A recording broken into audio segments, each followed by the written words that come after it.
जय श्री कल की ओम नमो भगवते वासुदेवाय। समय क्या इशारा दे रहा है आने वाले समय के लिए? ग्रहों की चाल को यदि सटीक विश्लेषण के माध्यम से समझ लिया जाए तो समय का आकलन करना कोई मुश्किल काम नहीं, लेकिन उसमें सटीक विश्लेषण ही बहुत मायने रखता है। सभी नहीं कर पाते और इसलिए हो जाते हैं कंफ्यूज्ड कि क्या हो रहा है और क्या नहीं हो रहा है। जो सामने दिखता है वास्तव में वो होता नहीं, और जो हो रहा है वो सामने दिखता नहीं। कॉमन इंसान केवल उन्हीं चीज़ों को पहचानता है जो वो अपनी आँखों से देखता है, लेकिन जो वास्तव में जानकार हैं ज्योतिष के, वो समझ लेते हैं कि आने वाला समय कैसा होगा।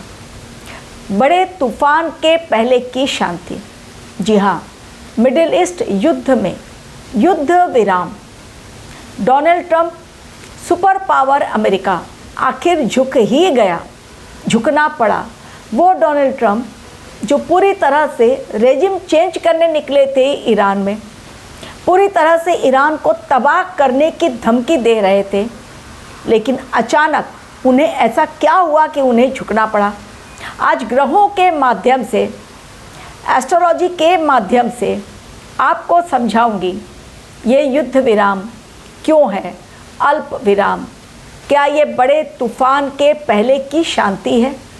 क्या दुनिया को कुछ समय के लिए फिर से एक बार अपने अंदर झांकने के लिए मोहलत दी गई ब्रह्मांड के द्वारा? क्योंकि ब्रह्मांड कभी भी चीज़ें जो आने वाली हैं उसके पहले फिर एक मौका देता है। क्या अब डोनाल्ड ट्रंप अपने अंदर सुधार लाएंगे? क्योंकि उनकी नाक है बहुत ऊंची, लेकिन साल है सूर्यदेव का और गुरुदेव बृहस्पति राजा हैं विक्रम संवत के। तो ये समय ना अहंकार चलेगा ना ही क्रोध चलेगा, बल्कि निर्णय लेना होगा सटीक। लेकिन इस खेल में सस्पेंस 60 डेज का है। जी हाँ, 60 दिनों का ये सस्पेंस वाला खेल शुरू हो चुका है। और ये समय 60 दिनों का क्या दिखा रहा है? क्या ये 60 दिनों तक ये संधि बरकरार रहेगी जो डील फाइनल हुई, या अब भी है इसमें बहुत बड़ा पेच?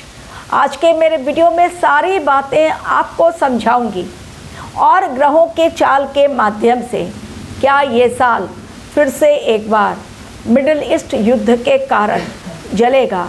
क्या फिर से एक बार फाइनेंशियल क्राइसिस एवं गैस और तेल की कीमतों में भारी उछाल आएगा? क्या ये साल आने वाले 6 महीनों के लिए बहुत बड़ा अलर्ट दे रहा है? आज सभी बातों पर विस्तार पूर्वक चर्चा। आपको भी यदि कुंडली एनालिसिस करवानी है, मेरे दिए गए मेल आईडी पर क्लिक करें।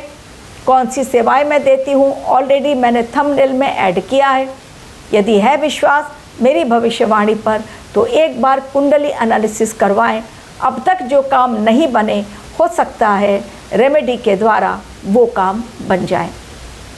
मिडिल ईस्ट युद्ध को रोकने के लिए हर देश ने अपने प्रयास किए। हर देश थक गया, पूरे विश्व में हाहाकार मच गया केवल अमेरिका के कारण। एक ऐसा देश जिसने अपने ईगो को शांत करने के लिए पूरे विश्व में तबाही ला दी। लोग गैस तेल के कारण, बढ़ती हुई कीमतों के कारण इतने अधिक परेशान हुए कि समझ नहीं आ रहा था इससे बाहर कैसे निकला जाए। लेकिन इसमें अभी पेच फंसा हुआ है। पेच है यूरेनियम का। पेच है कि कोई भी देश हमला नहीं करेगा ईरान पर, जबकि इजराइल बिल्कुल तैयार है। और इधर ये भी देखिए कि एक तरफ डील हो रही है फाइनल, और दूसरी तरफ अमेरिका और ईरान एक दूसरे को धमकी भी दे रहे हैं। धमकी देने में पीछे भी नहीं हटे हैं। इजराइल ने बिल्कुल अपनी रजामंदी नहीं दिखाई है डील को लेकर। तो क्या आने वाला समय इन 60 दिनों के सस्पेंस को दिखा रहा है, जिसमें छिपा हुआ है बहुत बड़ा समय का खेल? जी हाँ, अब ग्रहों के माध्यम से समझिए। अमेरिका सुपर पावर, उसका अहंकार हुआ चूर। भले अपने मुंह से न माने, लेकिन उसको ही हटना पड़ा पीछे। कहता रहे मैं हूँ बॉस, लेकिन वो नहीं है बॉस। ये भगवान ने दिखा दिया। तो सूर्य देव का साल, राजा यदि सही तो सब कुछ सही, लेकिन राजा यदि गलत तो उसको पड़ेगा झुकना। डोनाल्ड ट्रंप को भी झुककर साइन करनी पड़ी और मानना पड़ा कि ईरान ही है असली बॉस, जिसके सामने अमेरिका की एक ना चली।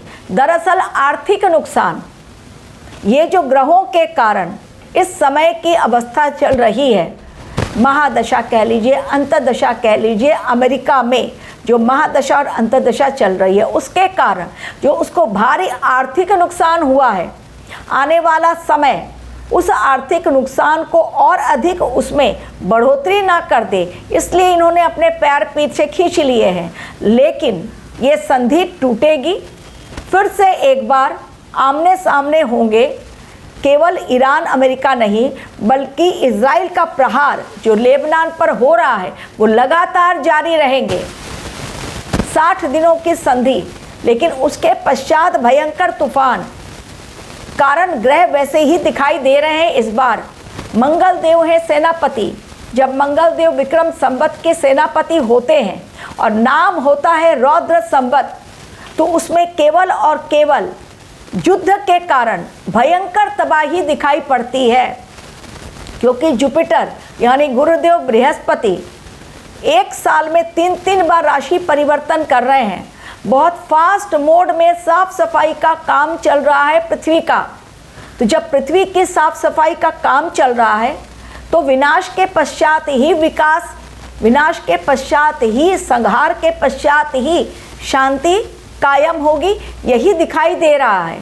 तो इस नाते मैं कह रही हूँ कि अगले 6 महीने इस साल के हैं बहुत इम्पोर्टेंट। नहीं लगता है कि ये विराम जो लगा है अभी कुछ समय के लिए, यानी 60 दिनों के लिए डील जो रखी गई है, 14 शर्तें ऐसी हैं जिनके ऊपर अमेरिका और ईरान टिक कर रहे, ये कहीं ना कहीं डाउटफुल मुझे दिखाई दे रहा है। बिल्कुल मैं नहीं कहूँगी कि ये डील जो फाइनल हुई है वो लंबे समय तक टिकेगी। याद रखिएगा मेरा वीडियो जो मैं आज दे रही हूँ, क्योंकि मैंने पहले भी कहा था कि ये युद्ध रुकेगा तो अमेरिका को झुकना पड़ेगा, ईरान नहीं झुकेगा, और वो बात सत्य हुई। ये भी कहा था कि डील हुई तो वो कुछ समय के लिए होगी, लेकिन वो घातक होगी, क्योंकि उसी बीच अमेरिका अपने आप को मजबूत करेगा।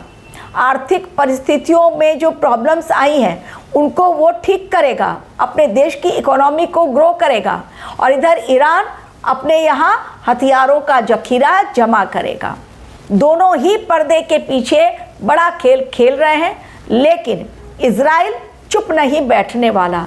तो युद्ध से शांति क्या अभी विश्व को मिलेगी? बिल्कुल दिखाई नहीं दे रहा है कि युद्ध के बाद की शांति 2026 में और विक्रम संवत में, जिसमें है मंगल देव सेनापति, नहीं मिलने वाला विश्व को बिल्कुल शांतिपूर्ण समय, यानी कंप्लीट पीसफुल टाइम बिल्कुल अभी दिखाई नहीं दे रहा है। तो भयंकर फिर से एक बार युद्ध, लेकिन कुछ पॉज के पश्चात, जैसा मैंने पहले भी कहा था, एक छोटा सा पॉज जो 60 डेज के लिए रखा गया है वो टूट सकता है कभी भी, लेकिन उसके पश्चात जो तूफान आएगा भयंकर, उसमें न सिर्फ ये तीनों देश ईरान, इजराइल, अमेरिका, बल्कि उसमें कई और कूदेंगे। यानी मिडल ईस्ट की आग जो दिखाई पड़ रही है इस समय ठंडी हो गई, वास्तव में वो ठंडी हुई नहीं, ये वो ज्वालामुखी है जो अंदर ही अंदर धधक रही है। कब ब्लास्ट हो जाए और उसके परिणाम कितने भयंकर हों और कितने लोगों का कितना नुकसान हो, आर्थिक तौर पर बाजार में कितनी उथल पुथल हो, ये बिल्कुल क्लियर कट ग्रहों के माध्यम से दिखाई दे रहा है। मंगल का राशि परिवर्तन वृषभ राशि में 4 अगस्त तक, उसी में ये जो 60 दिन आ रहे हैं इसी में है, यानी पृथ्वी तत्व की राशि में जाना। उसके पश्चात पहुंचेंगे वो वायु तत्व की राशि, यानी मिथुन राशि में। अब वायु तत्व की राशि शनि देव की राशि होती है, वायु तत्व की राशि। बुध देव भले ही ग्रह हैं उसके, जेमिनाई के, लेकिन वायु तत्व यानी शनि देव।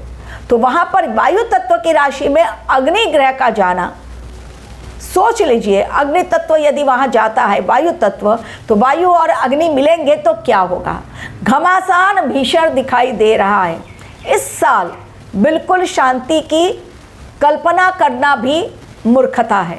बस कुछ समय के लिए राहत डेफिनेटली मिलेगी, लेकिन उसके पश्चात जो तूफान आएगा वो ना जाने कईयों को अपने चपेट में ले जाएगा। तो ये अल्प विराम है, ये पूर्ण विराम ना समझे इस शांति को, क्योंकि इस शांति के पीछे दिखाई दे रहा है बहुत बड़ा खेल जो लाएगा ऐसा विनाशकारी तूफान जिसमें पूरे विश्व को रुकना पड़ेगा। वैश्विक भूचाल वैसा आएगा जो आर्थिक तंगी लेकर आएगा एवं महंगाई बहुत बड़ी आएगी। तो ये जो दिखाई दे रहा है ग्रहों के माध्यम से, वो मैंने आप लोगों तक पहुंचाया। बनाए रखे नज़र। अभी फ़िलहाल शांति की कामना सबने की, भगवान ने भी सुन ली, उनकी इच्छा पूर्ति कर दी और दे दिया एक समय कि भाई अपने अंदर झांको और अपने आप को सही कर लो, वरना आ रहा है विनाशक समय। Thank you very much for watching my video.